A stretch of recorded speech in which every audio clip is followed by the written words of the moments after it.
Je vais d'abord parler du titre de ce roman, Le Rescapé. Il me semble qu'il serait aberrant de vouloir circonscrire l'idée de rescapé aux seuls miracles qui ont couronné l'inspiration de Yakar dans ses confrontations hypothétiques avec le système. Le récit lui-même, dans sa globalité, est un chapelet de traquenards, un espace parsemé d'embûches, où chaque personnage de premier plan a eu son chemin de croix, sa traversée du désert. Socrate est un rescapé, étant entendu que les conditions désastreuses dans lesquelles il a vu le jour n'étaient pas de nature à lui garantir une survie certaine.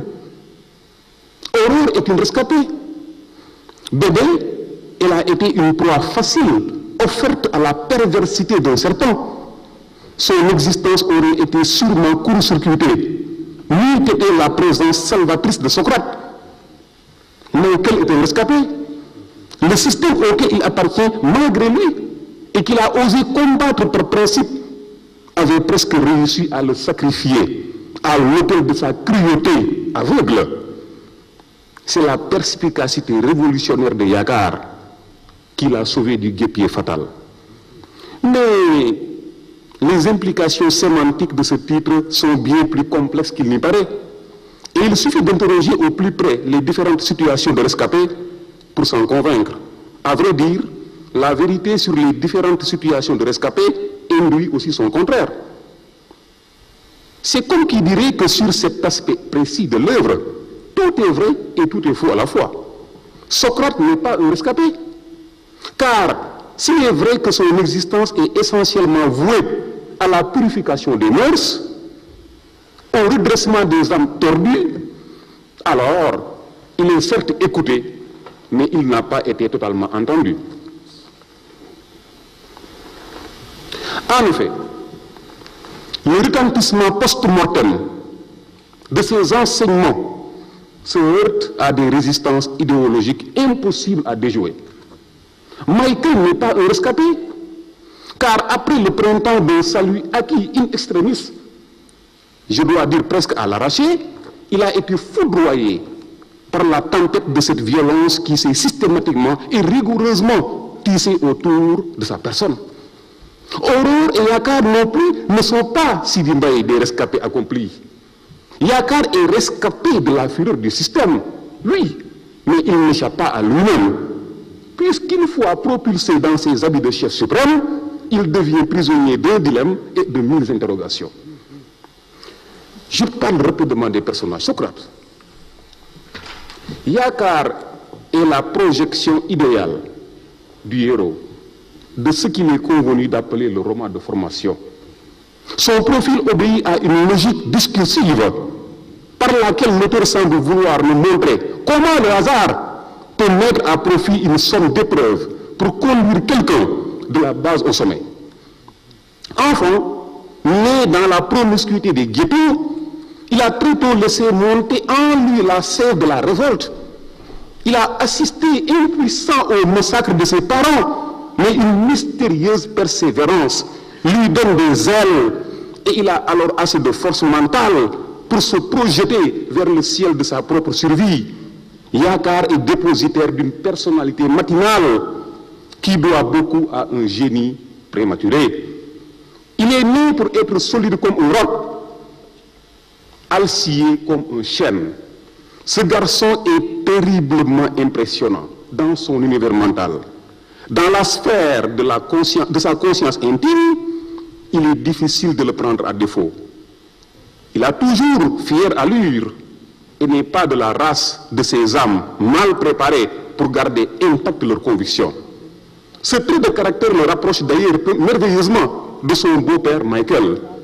En effet, ce type a ses principes humanistes solidement chevillés à son âme.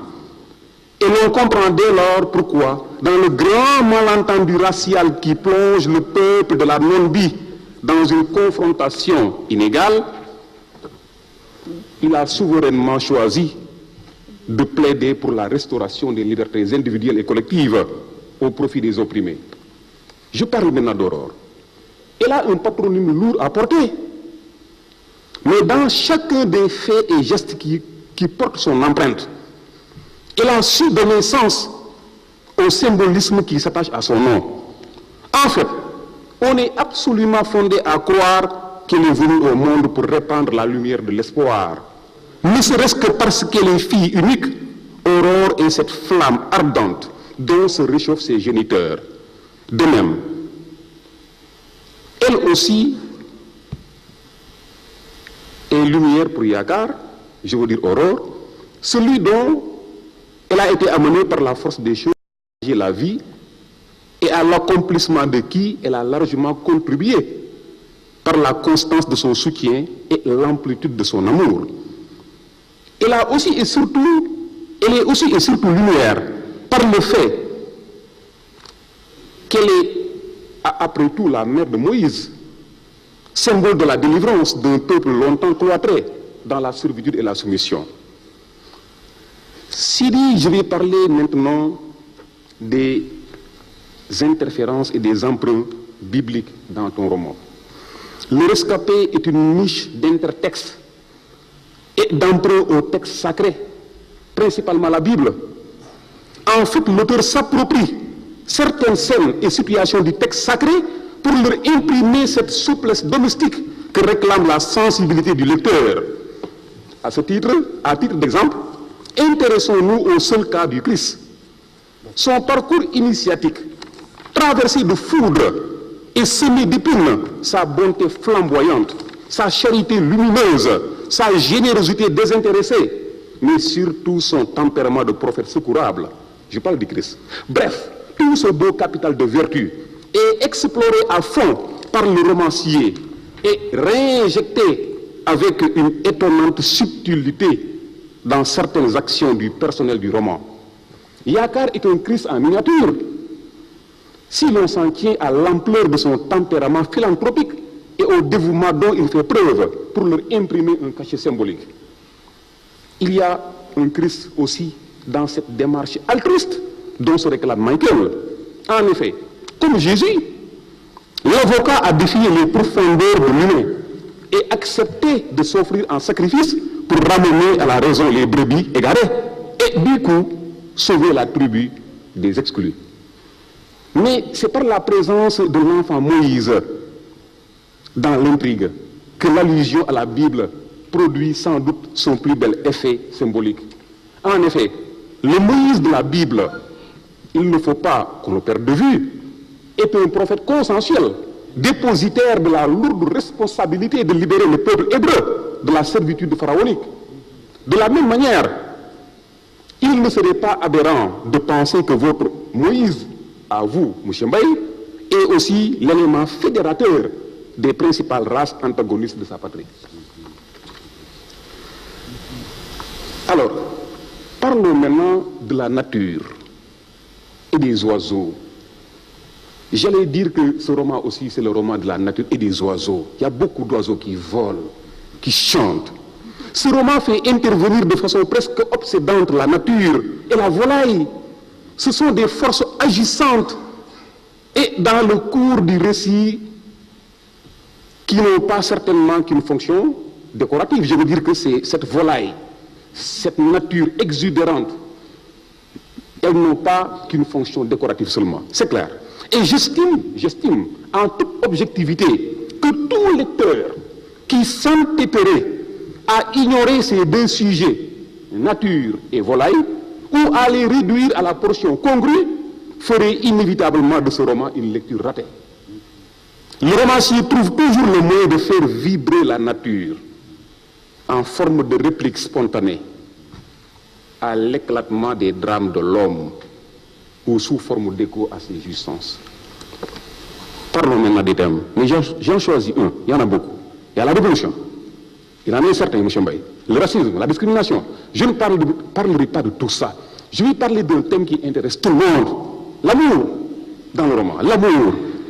L'amour, Sidi Mbaye, l'amour dans votre roman. L'amour tel qu'il est décliné dans le récit est avant tout une longue une très longue séance d'observation. Il peut prendre des années à se tasser, à s'amonceler, parce qu'il tire ses racines dans la patience, parce qu'elle prend sa source dans la plus haute des pénitences. Mais quand il décide de s'exprimer cet amour-là, il ne s'embarrasse jamais de précautions inutilement laborieuses. Il gicle, il gémit, il frémit, il bondit et bouscule toutes les planètes de la modération. En un mot, comme en mille, s'il y a 1000 mots, l'amour tel que l'envisage notre romancier commence toujours par une politesse majuscule et se termine par un coup de poing violemment asséné au silence assourdissant des corps en état d'alerte. Mais Sidi est un gentleman qui respecte et s'incline devant ce sanctuaire de pudeur au milieu de notre éducation.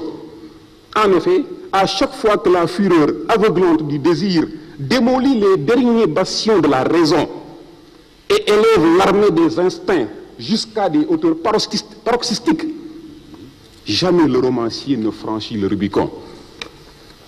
Autant dire les limites objectives du moralement acceptable. Certes, puisant au plus profond de ses fantaisies de créateur, il lui arrive de faire voler un pan de jupe, de faire chuter un corsaire, de déplacer une braquette qui ne soutient plus les vociférations de 3 têtes brûlées.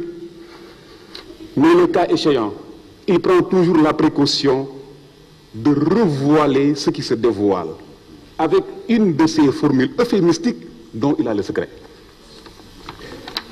Parlons maintenant de l'originalité du roman. L'originalité, je termine par ça.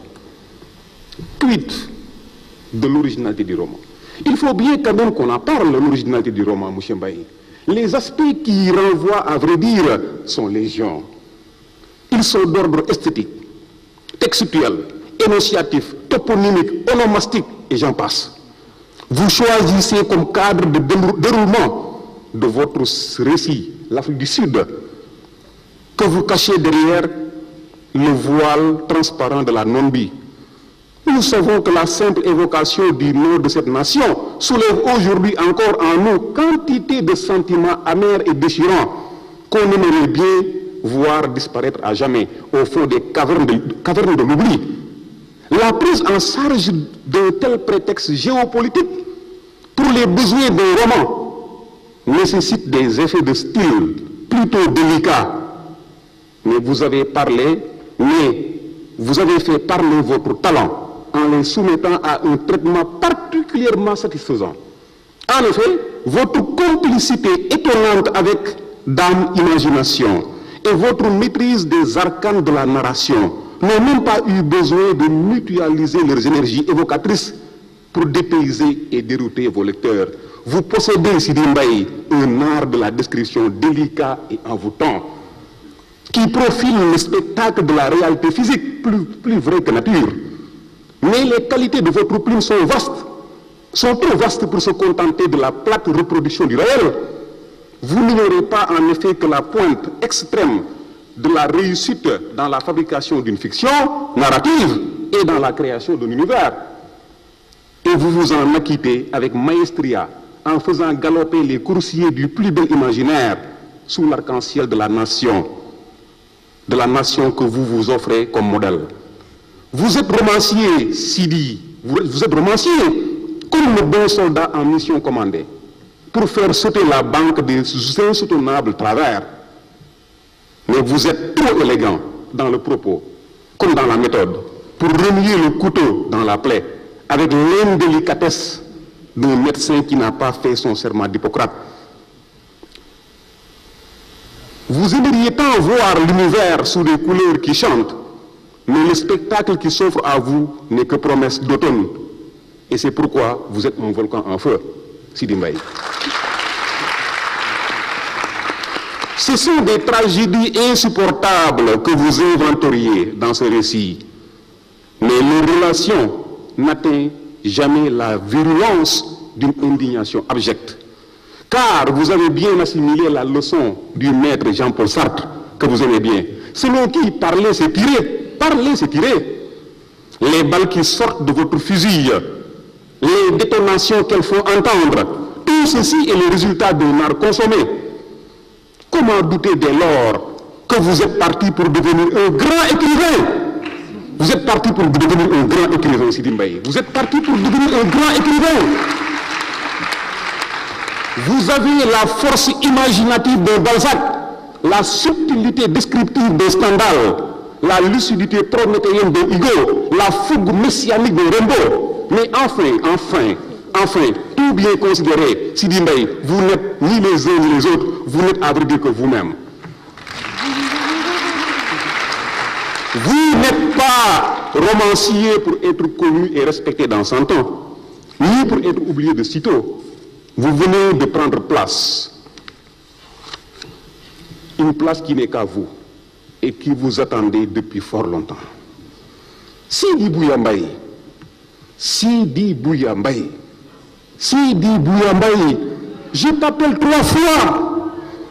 Je dis et je réaffirme que vous n'êtes point un non-voyant. Vous n'êtes pas un non-voyant, Sidi Mbaye. Je dis que vous n'êtes pas non-voyant, car vous avez de la vision. De la vision. Et ce n'est point là une simple métaphore. Ah non. Vous n'êtes pas un aveugle, Sidi Mbaye. Vous n'êtes pas un aveugle, non. Car chaque page dans ce beau récit,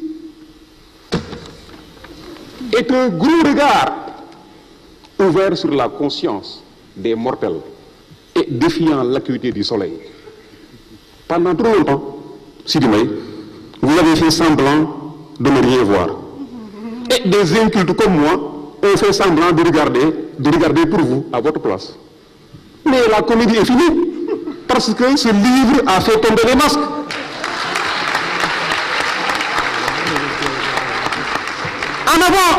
En avant, berger, en avant, et que la lumière ardente de tes yeux de lynx éclaire notre chemin dans la longue nuit.